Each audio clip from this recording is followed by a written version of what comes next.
Bonjour tout le monde, ça fait longtemps que j'ai pas fait une vidéo comment faire une couleur. Donc hier en cours, on parlait justement de la couleur parchemin et je m'y étais pas attelée encore. Donc voilà la vidéo pour comment faire la couleur parchemin.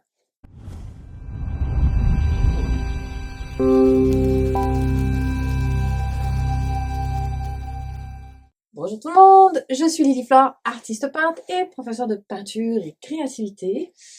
Bienvenue sur ma chaîne YouTube. N'oubliez pas de laisser toujours un petit pouce levé si cette vidéo vous sert. Je vais venir vous expliquer un peu tout ça là, pour la couleur parchemin, qui est une couleur vraiment le fun à utiliser. Et puis, qu'est-ce que je voulais vous dire d'autre? Oui, je vous invite grandement à aller sur mon site web lilyflore.ca, tout simplement parce que vous allez pouvoir vous inscrire à ma liste d'envoi.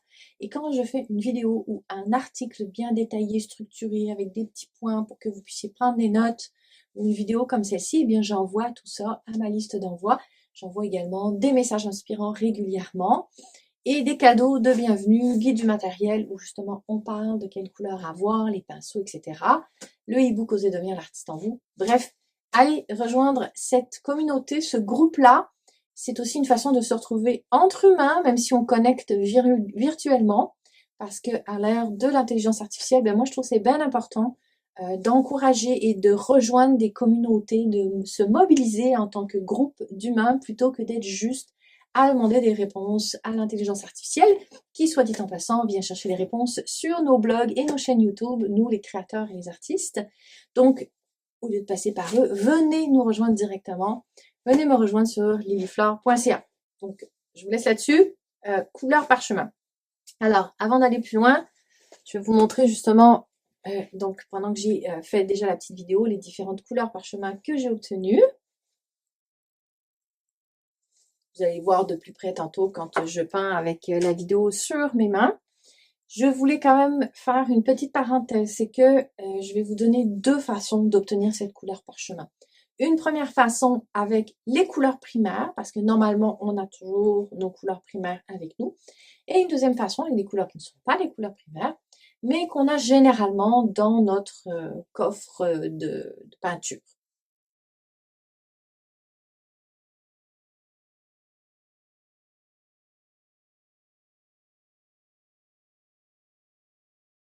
Comme jaune, je vais utiliser un jaune de cadmium clair.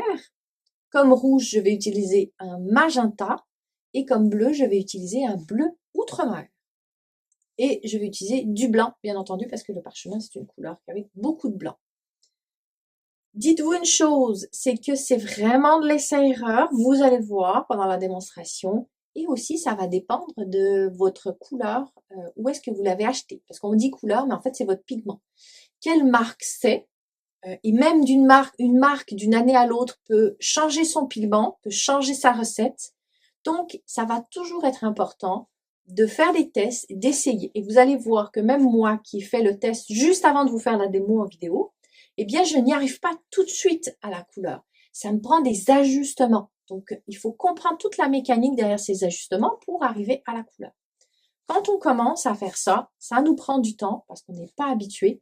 Mais plus vous allez vous entraîner à trouver vous-même vos couleurs, plus ça va venir rapidement. Et après, ça va dépendre aussi de votre degré de perfectionnisme, dans le sens où moi, pour les besoins de la démonstration, j'ai vraiment essayé d'aller le plus proche possible de la couleur originale sortie du tube.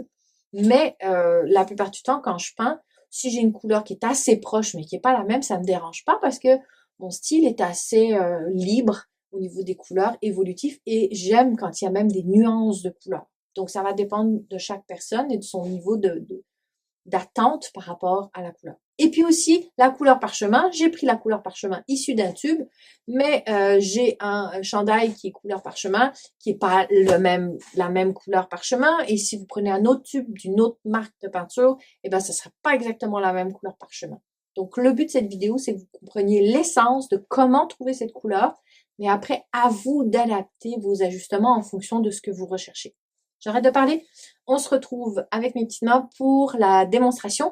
Et puis, vous n'oubliez pas, si jamais cette vidéo vous plaît ou vous a aidé, vous a donné un petit truc, de mettre un pouce levé. Et puis, mettez-moi un commentaire d'où vous me regardez. Est-ce que vous utilisez souvent cette couleur? Ou si vous avez une autre couleur que vous aimeriez que je fasse en démonstration, mettez-moi tout ça en commentaire. Voilà. À tout de suite avec mes petites mains. Alors, j'ai ici la couleur parchemin qui est une couleur achetée d'un tube directement. Donc, je peux déjà regarder les pigments qui sont proposés sur le tube. Et là, je vois que j'ai du jaune, du noir, du blanc et du vert. Alors, ça m'aide plus ou moins parce que ça dépend du jaune, ça dépend du noir, ça dépend du blanc. Ben, le blanc, c'est souvent le même. Ça dépend du vert que j'utilise. Mais ça peut déjà me donner une petite indication qui est qu'il y a comme une légère petite teinte verte dans la couleur parchemin. Mais bon, moi je vais pas utiliser ces couleurs-là, c'est juste pour vous dire que vous pouvez regarder ça, ça peut vous donner un indice. Là, entre autres, ça donne un petit indice sur la couleur verte. Alors, c'est bien d'avoir une référence. Si vous n'avez pas de couleur issue de votre tube, ben, prenez une référence dans la vie de tous les jours. Moi, par exemple, je me suis rendu compte aujourd'hui, alors que j'avais pas encore décidé que j'allais faire cette vidéo, que j'avais un t-shirt, un chandail qui était d'une couleur parchemin. C'est une couleur parchemin qui est un peu différente de celle-ci. Elle est un peu plus bleutée. Chaque couleur parchemin varie aussi suivant les marques de peinture que vous utilisez. On va partir avec celle-ci comme référence. Je vais la mettre au milieu. Donc, j'en mets sur une grande surface pour pouvoir faire des comparaisons tout autour. Et là, je vais commencer avec ma première technique qui est tout simplement de prendre du blanc et mes 3 couleurs primaires. Alors, je vais y aller avec mon jaune de cadmium clair. Oh, j'en ai plus beaucoup là quand même, faut pas exagérer. Mon jaune de cadmium clair. Je vais prendre du bleu outre-mer.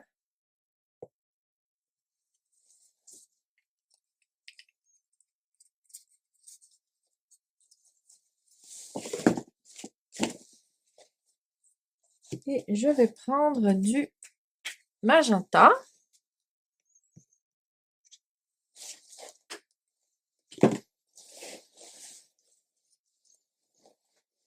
Alors, je vais commencer. Donc là, ça c'est ma couleur de référence. Je vais commencer avec du blanc et du jaune, parce que je pense qu'on est quand même dans quelque chose majoritairement avec du jaune. Et d'ailleurs, sur notre tube, le premier pigment qui était mis, c'était du jaune. Et là, bien entendu, j'ai quelque chose qui est beaucoup trop jaune. Et comme à chaque fois que je veux faire une couleur qui est dans les bruns, beige, sable, gris, eh bien, je vais avoir besoin tout simplement des 3 couleurs et de travailler avec les couleurs complémentaires. Donc, la complémentaire du jaune, c'est le mauve, c'est-à-dire du bleu et du rouge mélangé. Donc, je vais aller rajouter des petites quantités de bleu.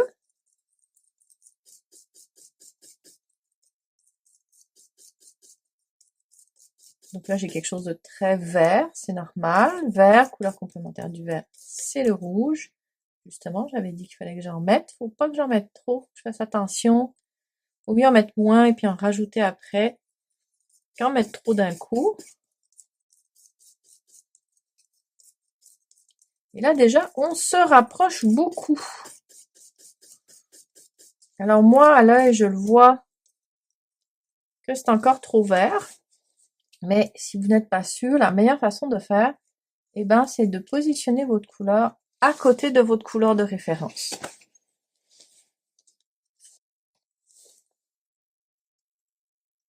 Donc là, on voit clairement que c'est trop vert.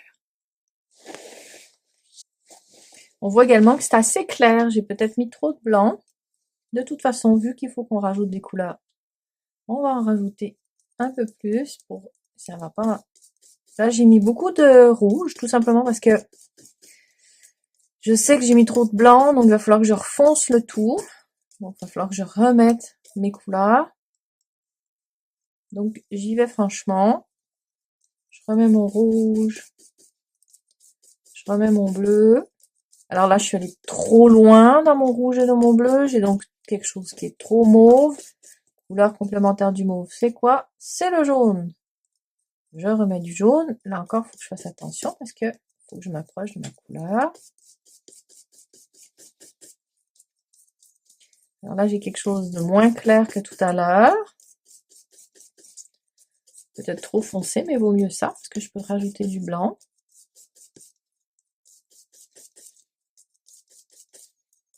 Si on fait un petit test à côté, donc on se rend compte que c'est trop foncé et que c'est trop rouge orangé. Donc rouge orangé, on est dans le vert bleu qu'il faut rajouter.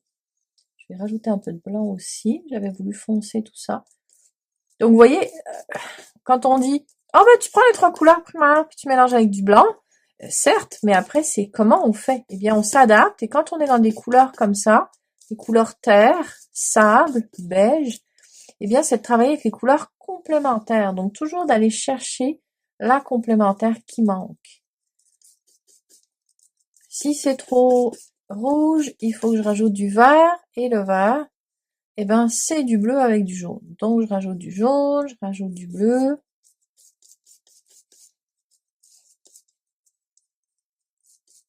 Là je vois qu'il me manque du blanc aussi. Tantôt j'en avais trop, là j'en ai pas assez. Mais en rajoutant du blanc, tranquillement, je vois que je me rapproche. Faut que je mette trop d'un coup. Je pense que je suis encore trop rouge. Je vais remettre un peu de jaune.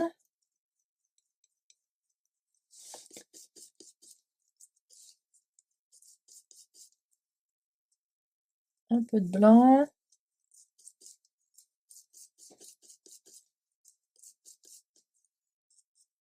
Encore un peu de jaune. J'espère que j'en ai pas trop mis. Ouh, j'en ai peut-être un peu trop mis cette fois.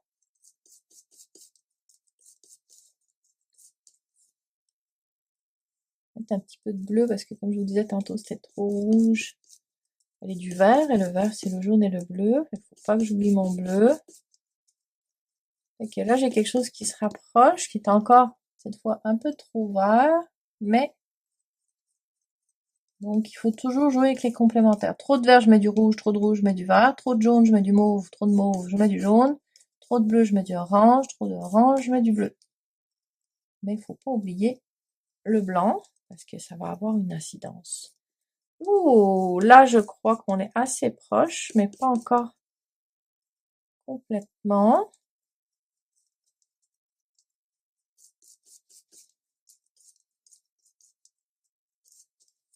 Je rajoute du blanc parce que c'était vraiment trop foncé. Là, je m'approche vraiment bien. Je vais mettre ici. On voit qu'il y a encore une petite teinte de vert de trop, mais vraiment pas beaucoup. Fait que je rajoute un petit peu de rouge. Faut bien mélanger, hein, parce que quand on met juste un petit peu, des fois, ben, on pense qu'il n'y a pas besoin de bien mélanger, mais pour voir la vraie couleur, faut bien mélanger. Il manque encore un petit peu de rouge, mais ça reste très subtil. C'est possible qu'à la caméra, ça se voit même pas. Petite parenthèse, si le mélange des couleurs vous intéresse vraiment, j'ai créé mes ateliers couleurs de rêve où l'on apprend à faire ses propres harmonies de couleurs simplement à partir de quelques pigments. On n'y apprend pas seulement des recettes, mais surtout à observer, expérimenter et comprendre comment les couleurs interagissent sur la toile pour ne plus se sentir perdu face au mélange. Le lien est dans la description. C'est un petit peu de bleu qui me manque. On veut qu'il soit un peu plus foncé, un peu plus gris, on va dire. Donc, quand on veut aller un peu plus dans le gris, c'est le bleu qui manque des fois.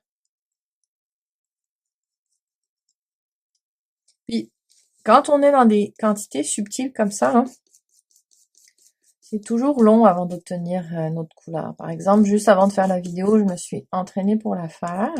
Ben, pas entraînée, mais je me suis attelée à la tâche pour voir si avec mes 3 couleurs primaires j'y arrivais, puis que c'était pas trop long pour y arriver.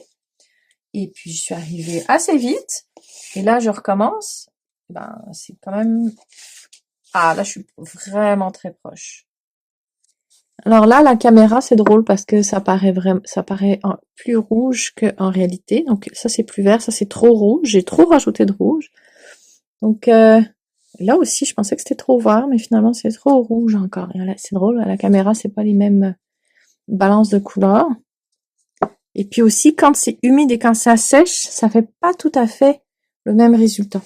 Donc là, si je veux continuer, je vais continuer parce que c'est de l'exercice. Je pensais pouvoir faire ma deuxième méthode à côté, mais je la ferai là. Donc là, je vais rajouter un peu de jaune. Ouh, j'en ai peut-être trop rajouté, j'espère que non. Et déjà, je vais essayer juste avec le jaune, voir ce que ça donne. Mais d'après moi, c'est trop jaune. Mais je vais l'essayer quand même.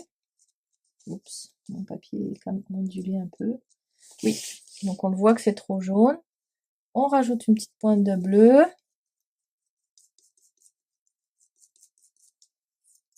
Parce que rappelez-vous, c'était trop rouge, donc il faut rajouter du vert.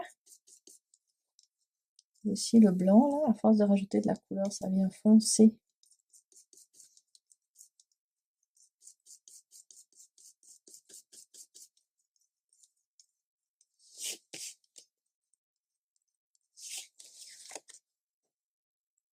Ben moi, j'ai l'impression que c'est trop vert. Mais là, c'était trop rouge. Donc, ça veut dire que je suis entre les deux. Fait que, vous voyez, c'est très subtil, les quantités. Fait qu'il faut que je rajoute du rouge, mais très peu.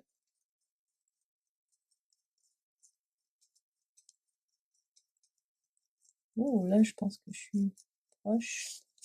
J'ai plus de place sur mon... Je vais reprendre ma référence. Je vais la mettre ici. Quand même pas si trop épaisse non plus. Voilà.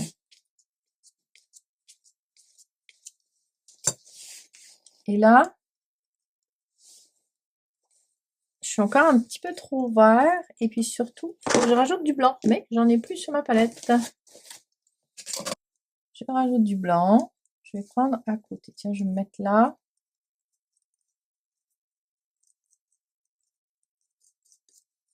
Rajoute du blanc.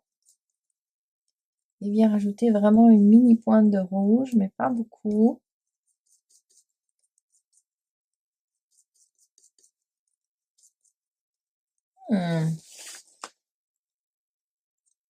Ouais. Là, je pense que je peux dire que je suis dessus. À l'œil, on voit peut-être qu'il y a un petit peu trop de rouge, mais pourtant, j'en ai pas rajouté beaucoup. Là, je viens de remettre un peu de blanc.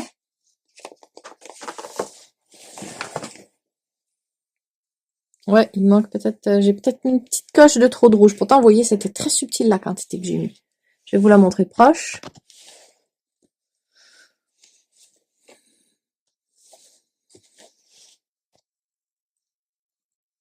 Donc, vous voyez, celui-là, c'est le plus proche, mais il y aurait encore une petite variation. Je sais pas si ça va se voir vraiment à la caméra.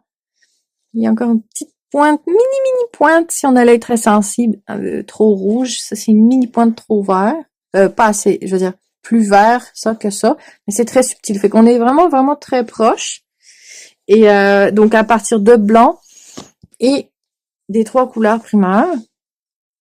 Puis maintenant, on va voir une technique qui est, je pense, un petit peu plus facile, mais qui demande d'avoir certaines couleurs que, en général, on a avec nous. C'est pour ça que je voulais vous montrer, mais c'est pas des couleurs primaires. Donc là, je vais mettre tout ça. Je vais nettoyer un tout petit peu ma palette pour être sûr que vous voyez bien quand je fais mes mélanges. Et puis, on va passer avec la deuxième technique. Alors, pour la deuxième technique, on va partir. On va prendre du blanc, certes, on n'a pas le choix. C'est une couleur qui a beaucoup de blanc. Et on va partir d'un brun, naturellement, comme on a quelque chose qui est comme beige, sable. Ça peut être intéressant de partir du brun. Donc moi, je vais prendre le terre d'ombre brûlé que j'ai avec moi. Donc là, il faut que j'en mette pas trop quand même. Je veux pas quelque chose de trop foncé. On est dans du beige, c'est quand même assez clair. D'autant plus que la deuxième couleur que je vais rajouter pour rabattre un peu mon brun qui est saturé, qui est un peu rose, ça va être du noir. Donc moi, c'est du noir de Mars que j'ai. Donc là, je viens en prendre juste un petit peu. Je regarde comment ça réagit. Et puis si besoin, j'en rajoute. Et là, bien sûr, j'ai quelque chose qui est très gris par rapport à ma référence. Je peux mettre ici par rapport à ma référence ici. Alors là, je vois bien à l'œil, je vais aller rajouter du jaune.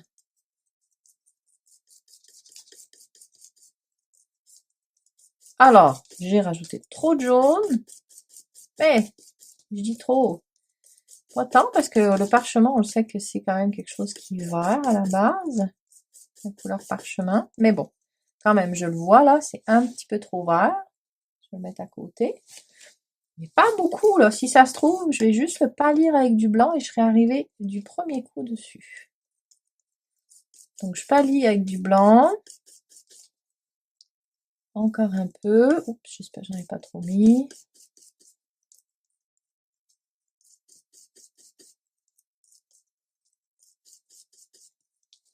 Je vais remettre ma référence ici parce que... Ah bah tiens, j'en ai là encore. J'ai plus beaucoup de place ici. Je vais le faire à la spatule pour être cohérente. Donc ça, c'était mon référence du tube.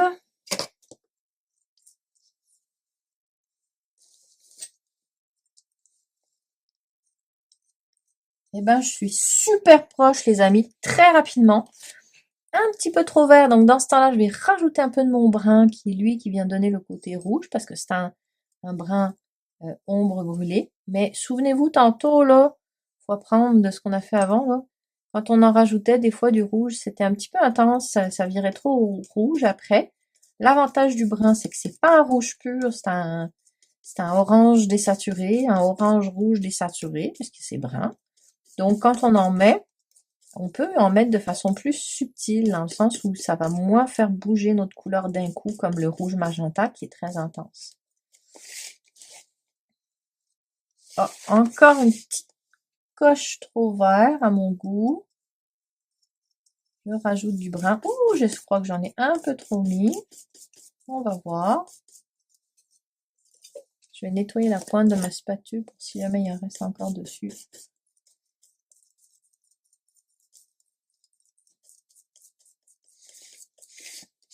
Il faut que je trouve de la place.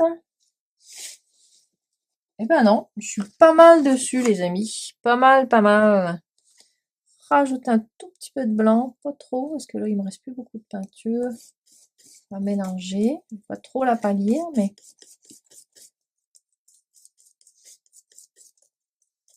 Je vais la mettre ici.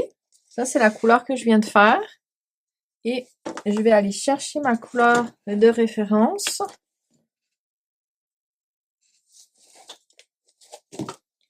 Que je vais étendre juste à côté. C'est ma couleur de référence. Je vais faire comme ça pour pas accrocher.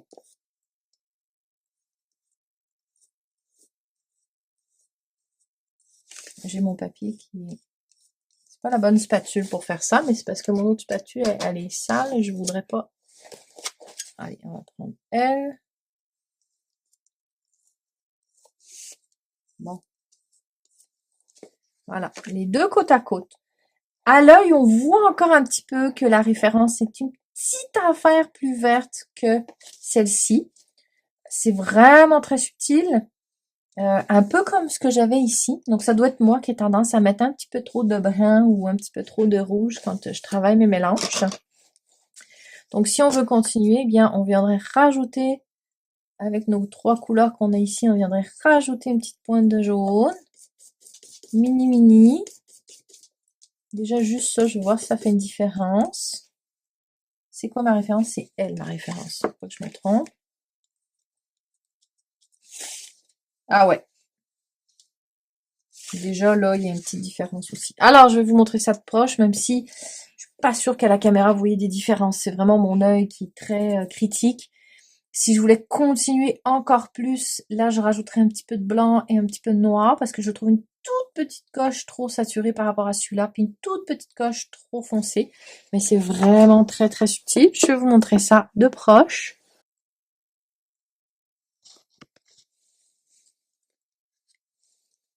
Donc, vous voyez le concept, dans le fond. On a quand même quelque chose qui est blanc avec du jaune désaturé, un petit peu verdâtre ou du vert désaturé. Donc on travaille soit avec nos 3 couleurs primaires et du blanc, soit on peut travailler avec un brun, un noir et du jaune et du blanc bien entendu pour arriver à ce qu'on veut. Quand on travaille avec les 3 couleurs primaires, on travaille beaucoup avec les complémentaires. Quand on est avec nos couleurs comme le noir, le brun et le jaune, ben là c'est un petit peu plus à l'œil et au pifomètre. Mais c'est 2 techniques qui sont super intéressantes.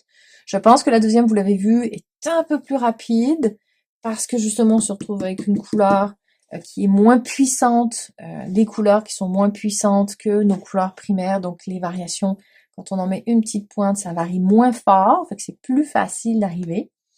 Faire ce travail, c'est également super intéressant parce que regardez ce que ça me donne plein de variations super intéressantes. Donc même si cette couleur ou cette couleur ou cette couleur n'était pas la bonne couleur, eh ben j'obtiens une palette qui est vraiment vraiment cool et qui pourrait inspirer des œuvres ou des fois des couleurs qui sont fun. Je vais écrire ici dans le coin quelle couleur j'ai utilisé, quel mélange j'ai fait avec des petites flèches.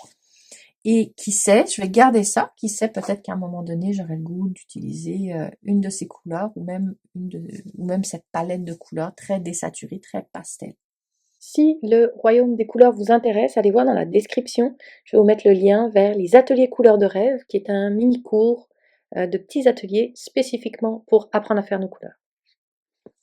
Et voilà, 2 techniques pour faire la couleur parchemin. N'oubliez pas le petit pouce levé, le commentaire. Vous pouvez vous abonner à la chaîne YouTube et faire sonner la petite cloche.